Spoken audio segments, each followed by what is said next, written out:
Yeah, growing up, I grew up in Smithers, BC. It's a small town in British Columbia, probably about the same latitude north as Edmonton, Alberta. So we're quite far up, but we're in the Coast Mountains. So it's a beautiful little town, very outdoorsy. Lots of skiing, Nordic, backcountry, downhill, great fishing, hunting, camping, mountain biking, kind of, and really anything you want to do outdoorsy. It was a great place to grow up as a kid. It's been a great place to come back to between NHL seasons for training, and it's been so great. I decided to come back here and retire now. So dealing with the changes of weather, I played in some mild climates in Vancouver, Dallas, and Nashville, and figuring out this long winter thing. I grew up with two sisters, and they're both younger than I am, and two very supportive parents that sacrificed a ton of time and money to allow me to have the opportunity to pursue hockey. I think I was quite fortunate at the time. We were a very blue-collar family, that we didn't have to go to these expensive academies and programs to kind of make it, where the game seems to be shifting now. I took an unusual route of, actually, just wait, I'm going to pause. I'm not going to get into the unusual route yet, but so that's how I kind of grew up. I lived in Smithers till I was 15 and then moved away to play junior hockey. That's where I met my wife. So we were married in 2004, and we have three kids, three daughters, ages 8, 11, and 12. And of course, they've been moving around with me for a lot of years to all these different cities. And real troopers, been to, our oldest, I think she's been to 5 new schools in her life, and she's in 7th grade right now. So really grateful for the sacrifices and that they made, but also some cool experiences for them along the way. So my hockey career, like I said, I started at Smithers, and I guess the unique and unusual thing is that it's single A hockey. So it's the bottom of the barrel. It's single A because we have a small registration number here in Smithers. So I grew up, we had about 4 or 5 pretty good players on our team, but as you can imagine, with a small registration number and the teams around us, there were some very, very weak players too. And so the competition wasn't great. I never really dreamed I'd play in the NHL. I think I had always just thought that, you know what, the kids in AA and AAA, kids in Vancouver, Calgary, Edmonton, Toronto, like I wouldn't be able to make their teams. How could I ever dream of playing the NHL? So never really dreamed about it, but I loved it. And I just remember as a kid just playing in street hockey, rollerblades, in my basement, knee hockey, outdoor rinks, at the rink. I was a rink rat. I would just hang around, and not really with the desire to make it to the NHL, just simply loved the game. I mean, I don't remember it that clearly, but I just know I didn't really ever think it was going to be a realistic dream.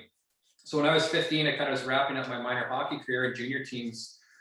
There was some interest shown. I was one of the better players in Smithers at that time, and I was listed by the Prince George Cougars. I didn't get drafted. I actually broke my leg right before kind of the big showcase tournament.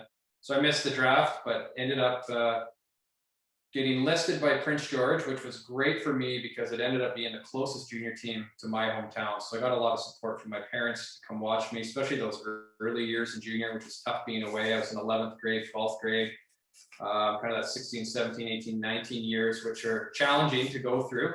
And so I was very happy to have that support. I met my wife there, and it worked out to be a really great thing. Spent 4 years in Prince George.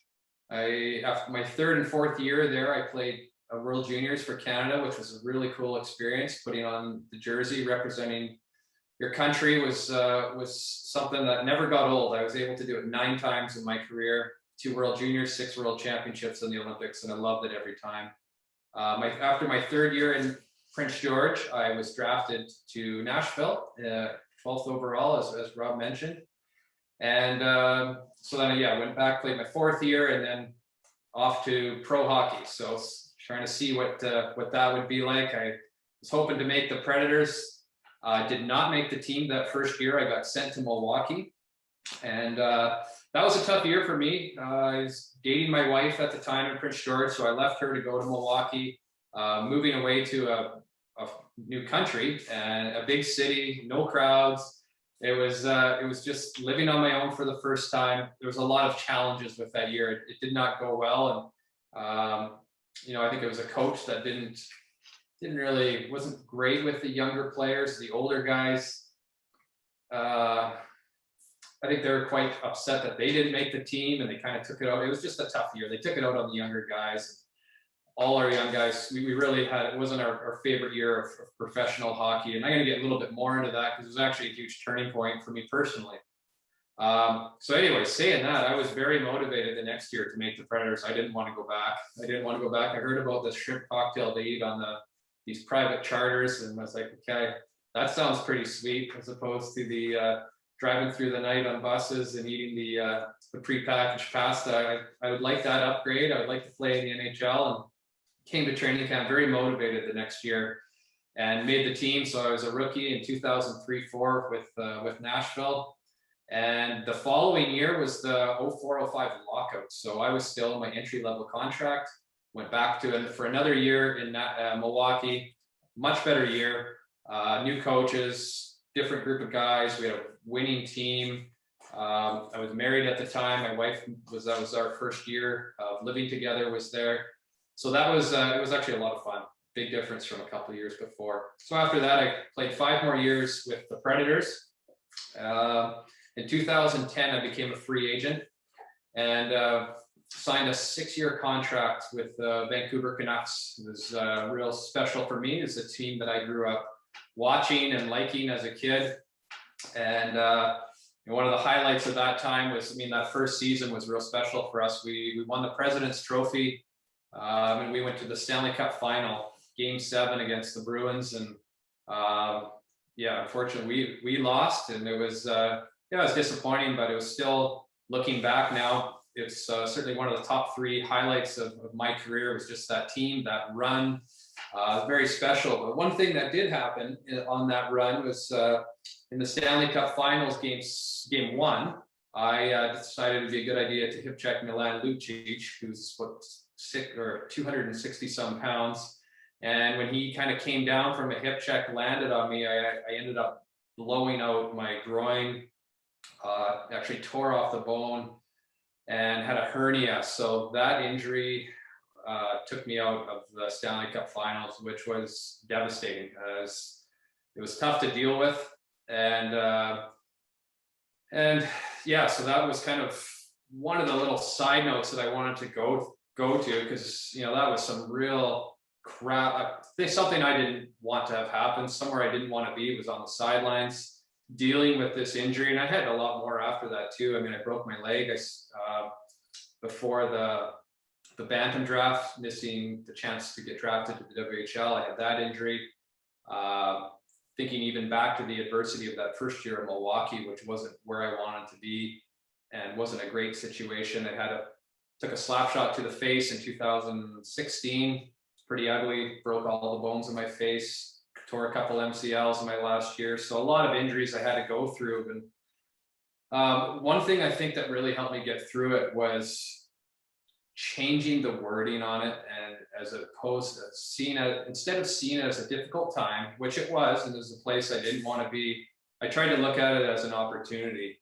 And once I put that word opportunity in my mind, it just created this growth mindset. And with those injuries, and specifically that one in 2010-11, I used it as an opportunity to, what can I gain from this? What can I learn? How can I be better?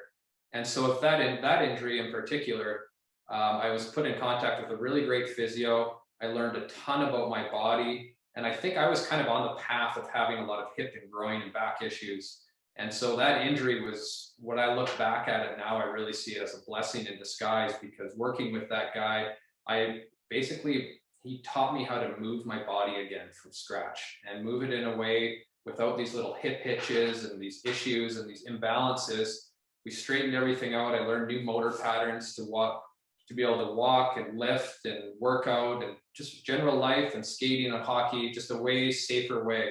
Kind of like a Tiger Woods changing his swing in a way. I had to change the way I moved. So it was a big commitment, but I'm going to say it really paid off, because knowing that, working through that, I feel like I really made changes over about 4 or 5 years of consistent perseverance at that. And I would say it added 4 years to my career, and which is, I know I would have been out with groin and back issues. So I mean, if you want to put it in financial terms, that was, 4 years of contracts. It was almost a $10 million thing, if you want to start considering that. And it was just, to get 4 more years of experience to play in the NHL. So just using that adversity, that opportunity, and changing it to an opportunity was something that I tried to do as much as I could. And as I did it a couple times, I've really built on it. And it was almost to the point where when something I was in a tough situation, I'd be like, I was kind of excited. Like, how can I use this? How can I use this to get better? How is God using this situation to mature me and grow me? And one of the verses that I really like is James chapter 1, 2, 4. Consider it pure joy, my brothers and sisters, whenever you face trials of many kinds, because you know that the testing of your faith produces perseverance. And I love this part here, because I think we all know that top part is pretty popular, but let perseverance finish its work, so you may be mature and complete and not lacking anything. I just love that one line there, let perseverance finish its work. And to me, what that line says to me is, don't quit. Don't try to sneak out of this. Don't find the easy way out to just put this behind you as quick as you can. But when you're going through those crappy times, I'm not going to say they're good. It's not going to make it any easier. But how can I grow from this? What lessons can I learn? How can I be better? How can I come out on the other side of this stronger? And I think it's just a neat thing to talk about now, because COVID has certainly put us all in situations, whether big or small, but we're all different individually, of maybe places we don't really want to be, or things that are just different. So I think that's a cool mindset to take. It's just, how can I turn this into an opportunity and grow from it? So yeah, keeping going along with the hockey theme here. So in year 4 at the Canucks, I went to the 2014 Olympics with Sochi, and so that was a super cool experience. I mean, to make that team was a big goal of mine, and then just the whole Olympic experience was incredible, to represent not just the hockey team of Hockey Canada, but the whole Canadian Olympic team, to be a part of that and to hear from other athletes and hear their journeys and understand their sports better was really cool. So, and just the one side note to that was just the goals thing. I had set a goal with my trainer in 2006 to make the Vancouver Olympics. Being in my home province, we thought that'd be a really cool thing. In 2009, I got invited to the summer camp, and had a good summer camp. Then we kind of get like a 3-month trial where they watch you during the season, and then they pick the team around Christmas. I got the call at Christmas. They said, no, not this year.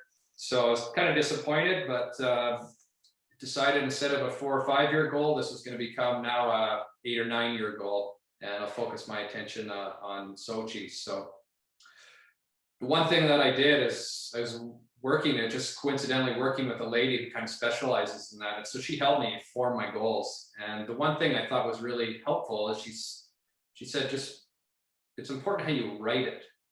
Don't write, I want to play in the Sochi Olympics in 2014.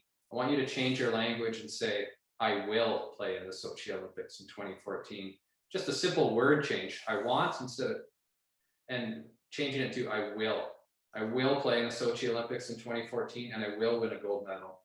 And so I was like, okay, that sounds a bit kind of arrogant, almost like being so confident in this, but okay, we'll do that. And she said, repeat that to yourself. But what I also did is I kind of reverse engineered the process. Okay, here I am. I took a good assessment of where I am now, my skill set, what I had. What do I need to what do I need to do to make that 2014 team? Okay, I probably can be a little better skater, work on this, my mental game, be more consistent, conditioning. I just thought of all these things. Okay, I can do all these things to get myself to a higher level to be there. Okay, what can I do? Where do I need to be after year 2? Where do I need to be after year 1? Just kind of breaking it down and reverse engineering. And then what can I work on this month? Well, I'm going to really focus on skating. Or what can I work on this week? And then right down to the day. What am I going to work on tomorrow? When I show up at the rink tomorrow, what's my focus? I actually kept a journal throughout most of my career, certainly the last 14 years of my career. So, through that time, every night I would write, what went well today? What could I work on? Or what went well? What didn't go well? And what could I work on tomorrow? Was what I wrote in my journal every night. And it was just a neat way to kind of feel good about something that went well, be honest with myself, but maybe what didn't, and have a positive focus, can-do kind of attitude about tomorrow. And I went to the rink the next day and I had a little plan. And I just felt that was really helpful. It allowed me to kind of slowly take steps. And in 2014, I did get that call, and this time it was, you made the team, and I did make the Olympics. So it's kind of a neat story. I actually have the journal. I took it to the kids' class there the last couple of years for career day, because I had it written in there actually, I will make the team and will win gold. So it's kind of a neat thing to share on goal setting. After my years in Vancouver, I played 2 years in Dallas, and then played 2 years in Nashville, and that's where I finished up. I started my career, and that's where I got to finish it up too. So it was great being back. It's an awesome city. We loved living there, and it was a great place to play. So now I'm retired here in Smithers. So that's kind of my hockey journey, and I'll kind of circle back around again and talk a little bit about kind of my faith journey through that. And I don't want to suggest that they are separate, because they're definitely together, and certainly more as I got older and matured in my faith. It was not a separate part of my life. It's certainly who I became. But it all started in my hometown. I grew up in a Christian family. We went to church every Sunday, prayed before dinner every night, went to a Christian school, and so I had a strong base knowledge, I suppose, of what the Christian faith was. When I went off to Prince George, certainly challenged in a lot of ways, being immature in my faith, I would say, immature as a person, 15, 16 years old, going off, and a lot of temptations in junior hockey. And at that age, as I'm sure a lot of you have gone through or are going through, I think that growing up the way I did, I didn't make all the right decisions. Certainly did a few things that my mom would not be too proud of, but I think I also prevented myself from, I think that upbringing allowed me to make some better decisions, which certainly kept me on a track that was better personally, spiritually, and taking me on the right track to the NHL. It was when I went to Milwaukee after my junior career. As I mentioned, it was a tough year for me. Professionally, on the ice, off the ice, it was challenging with learning to live on my own, being on my own. And then the one question I was faced with was like, okay, well, it's Sunday today and we have nothing to do. Should I go to church? And that's when some big questions started forming in my mind. And it was a very reflective period in my life. I had some decisions to make. My parents wouldn't know if I didn't go. I've always gone because that's what we did on Sundays. And now, you know what, they wouldn't know. So why should I go?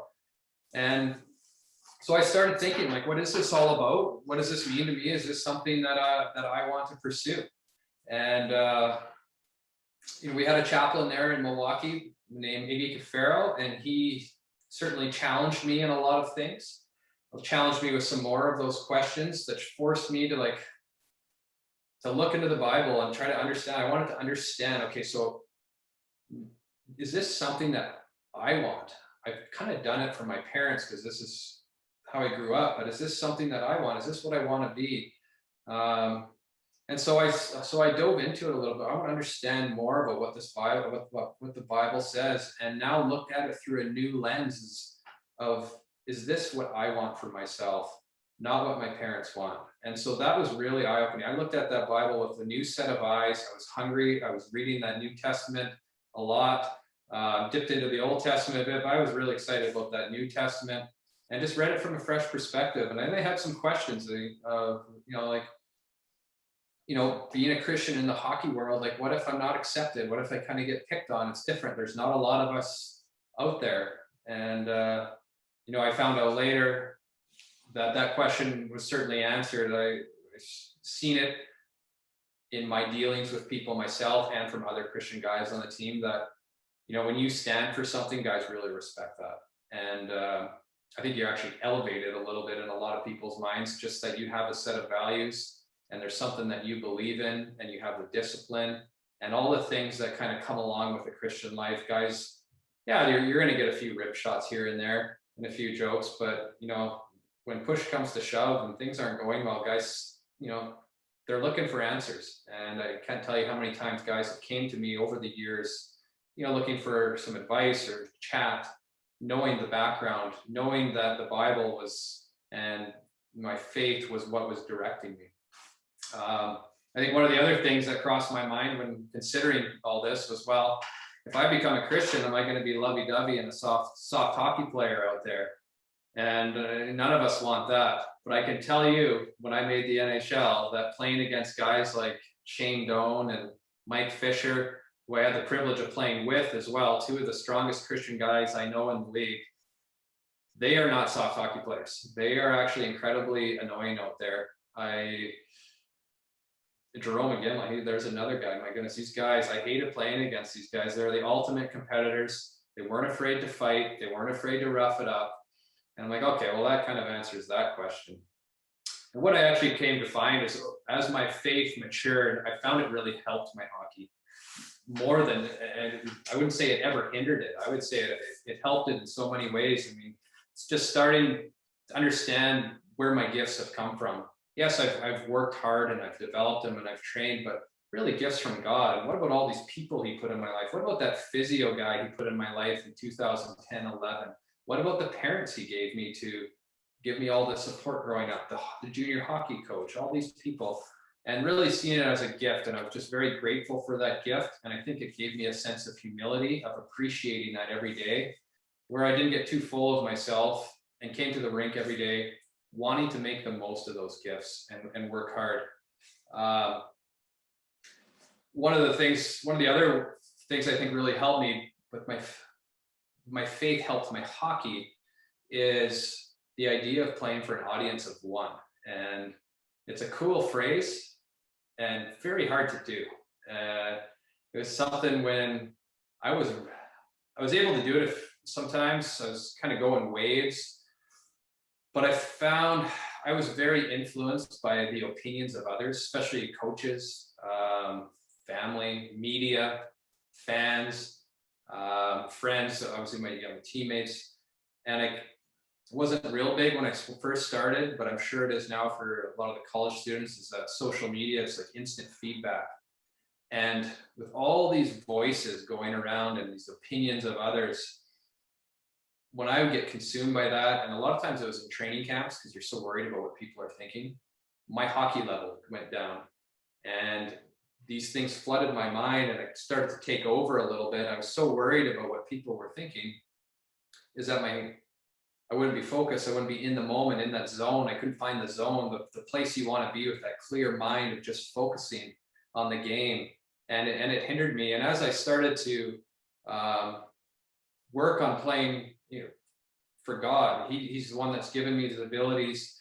I believed if I put an honest, hard effort in, played the game the right way, treated my teammates well, treated the opposition well, but played the game well, played hard, no matter what anybody else said or what the results were, that, God would be smiling down at me. And he's consistent and the same all the time. And that was incredibly helpful for me. That when I understood that, and when the penny dropped on that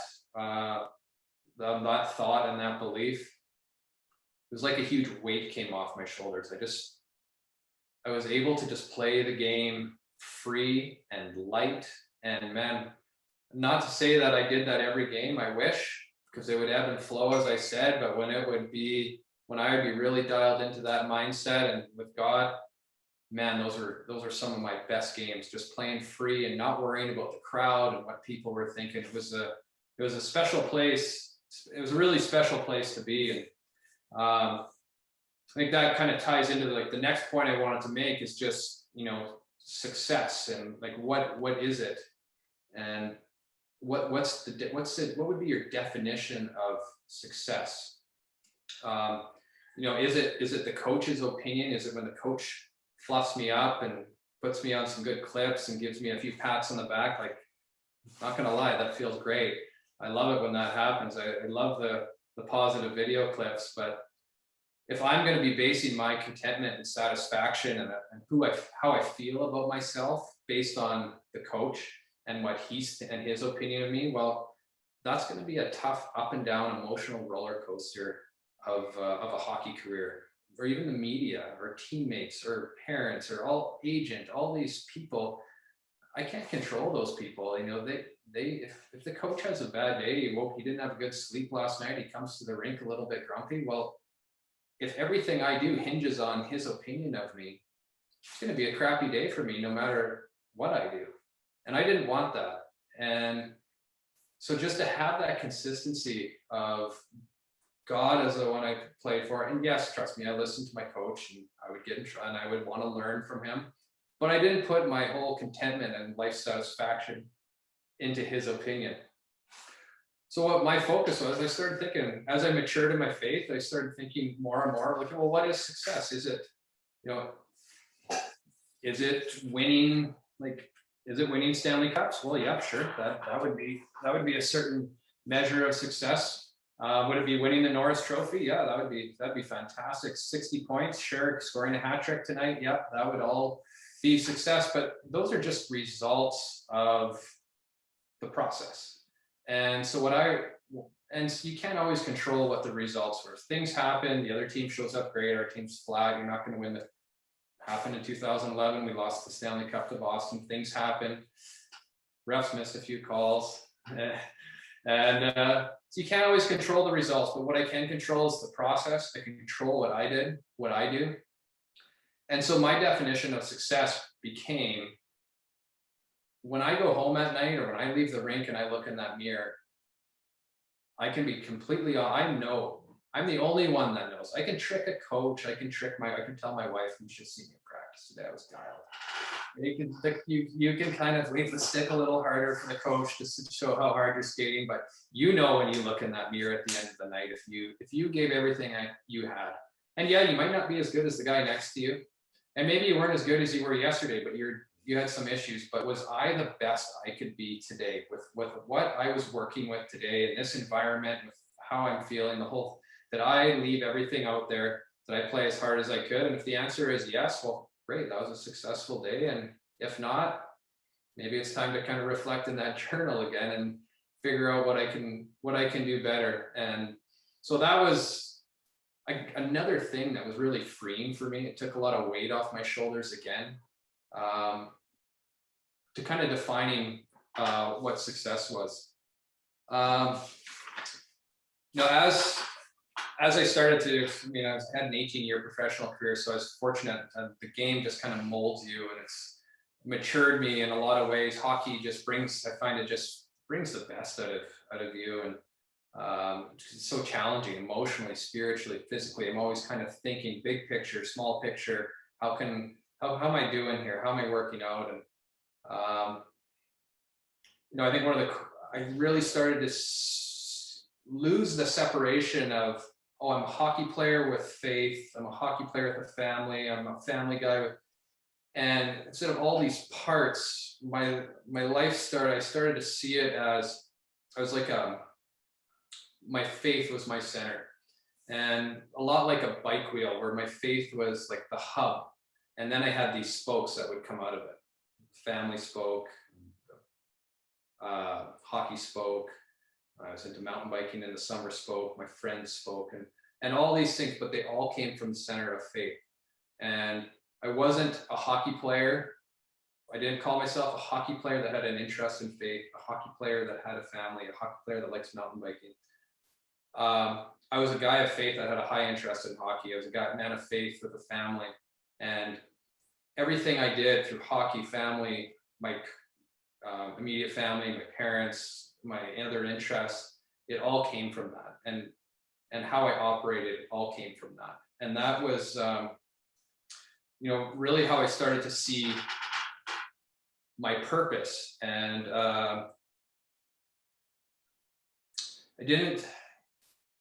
sometimes I was like, okay, so I signed a new contract in, like, say Dallas or Nashville. I'm like, okay, I think this is a great question to ask yourself sometimes, like, oh, well, why did God bring me here? God, why did you bring me here? And I always think that's an interesting question, and I asked it more and more to myself as I got older. And it was, I don't think God brought me here so I could get 60 more points this year. I kind of don't think that. I really don't believe that God gives us wrong addresses to go to. I think he has us purposely put us in places to make an impact on others. And that's where I started to see my purpose. Sometimes, I think when I was younger, my purpose was to play in the NHL. Well, I was going to be in for a rude awakening when my hockey career was over, or if I got traded or I didn't have a bad season, I feel like my life would have been kind of crumbling a little bit. And understanding that what my purpose was, and really seeing that my purpose was bigger than hockey. My purpose was, how, when I'm here in Vancouver, in this dressing room, in this city, in this community, how can I make the biggest difference to the guy I'm sitting beside, the guys in this locker room, the trainers, the rink, the community I'm in, maybe the NHL. What can I do here? And I started to see it as, well, this is my mission field right now. This is where God has me. He has me here for a reason. How can I best represent him? How can I help the others around me? And it was so cool, especially as I became an older player in the dressing room, just giving more of myself to help others and to mentor some others. And I think it really helped me in a lot of ways, understanding that my purpose was bigger and who I am is bigger than just, not that I'm above the game and better than the game, but I had a higher calling to God than just to hockey. And I think it really helped me become more adaptable with change, with signing with new teams. I think it really helped me with retirement, which I'm now 6 months or so into, and just understanding that, okay, that was a super cool mission field to be in for 18 years in the professional hockey world, and it was in Vancouver and Dallas and Nashville. But guess what? My purpose doesn't change. I don't think we need to be professional pastors to make a difference, and to be, there's a great Paul Tripp book, Instruments in the Redeemer's Hands. He says we all have a part in it. And to be able to, so now my new mission field is here in Smithers with my family, and now I've got a kind of a different circle of friends, and my purpose continues, but my location has changed, my circle has changed, and I think it's really helped me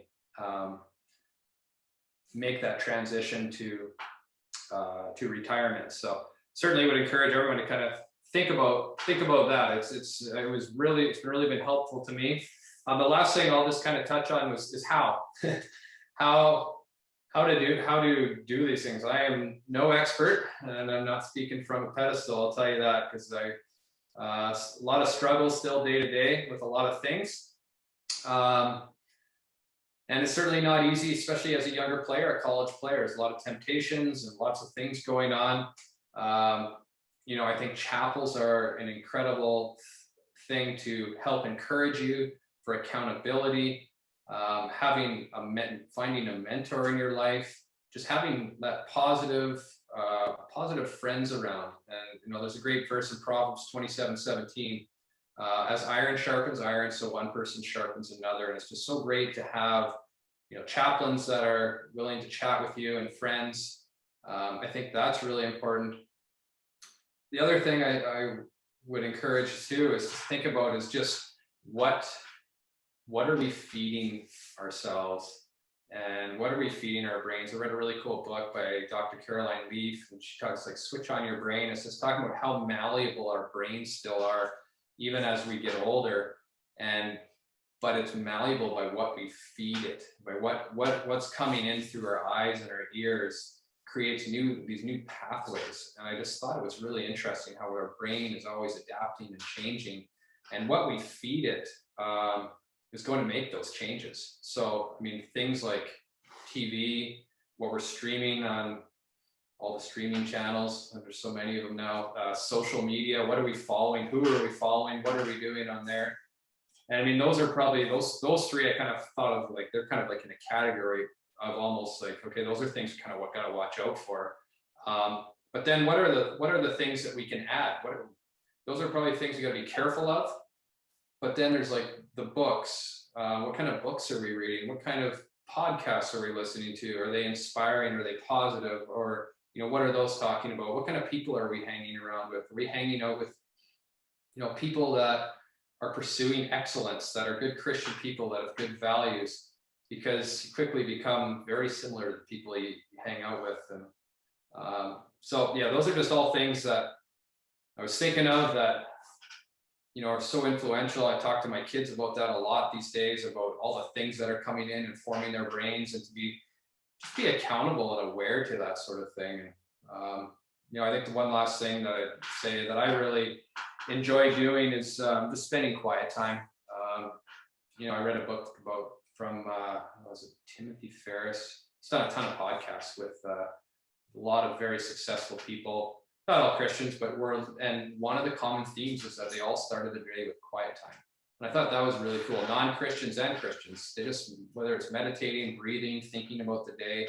And as Christians, I feel like we kind of had advantage of it because we got someone to talk to too in our quiet time in prayer. And that's been crucial for me in my walk through my years, is just that consistent quiet time in the morning, just setting a timer. Sometimes I'll just set a timer, 10 minutes, 15 minutes, 20 minutes, do a little reading, do a little praying, a little reflecting. And, one of my favorite verses is Psalm 46:10, be still and know that I am God. And I just love that. Just be still. Just take a couple breaths and know that I am God. Just to sit there and just reflect on the second half of that. I know that I am God. I think that's something I really enjoy doing. I look forward to that morning time and just kind of trying to know God more. So that's kind of what I had for you guys. I hope maybe a couple things in there you may be able to take away from some of my experiences through hockey and through my faith journey that has grown a lot, but has a long ways to go, and still growing, still trying to figure things out.